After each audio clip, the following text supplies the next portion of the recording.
Sohel everyone, আমি আম্বানির নাতি শুভেন্দু।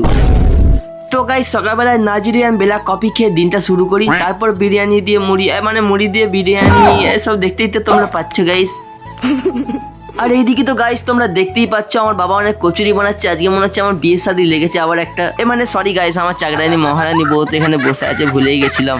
তো গাইস এখানে আমি তো আম্বানির নাতি এখানে মুড়ি দিয়ে মাখিয়ে বিরিয়ানি টিরিয়ানি খাচ্ছি। আরে বড় লোকসদের বড় বড় ব্যাপার, আম্বানির নাতি বলে কথা। তখন বাবা কি বলছে জানো? তাড়াতাড়ি এসে কাজে বস, নাহলে তাড়িয়ে দেবো বাড়ি থেকে।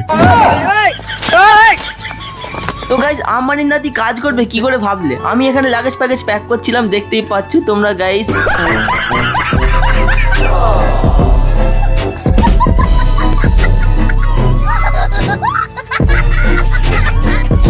গাইস আম্বানি নাতি হওয়া সত্ত্বেও এই ঘরে আমার সম্মান নেই, তাই পাসপোর্ট ভিসা আমি বার করে নিয়েছি হাতে, দেখতেই পাচ্ছ। পয়সা হেতা বাড়ি বাড়ি বাড়ি বাতি আম্বানির নাতি বাতে। গাইস আমি চলে আসছি আরবে। এখানে মাত্র 50 টাকা দিয়ে 1 সিলিন্ডার পেট্রোল কিনে নিয়েছি, যেটা গিয়ে আমাদের ইন্ডিয়া আমাদের জয়পুর মোড়ে গিয়ে বিক্রি করবো একবারে 105 টাকা করে সেলে।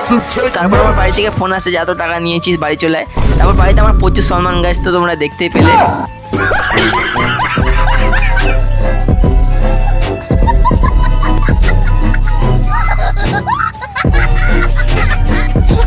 সো আম্বানির নাতির এরকম ব্লগ দেখার জন্য ইউটিউবে ফলো করে রাখো শুভেন্দু পরিণীতা ব্লগ চ্যানেল।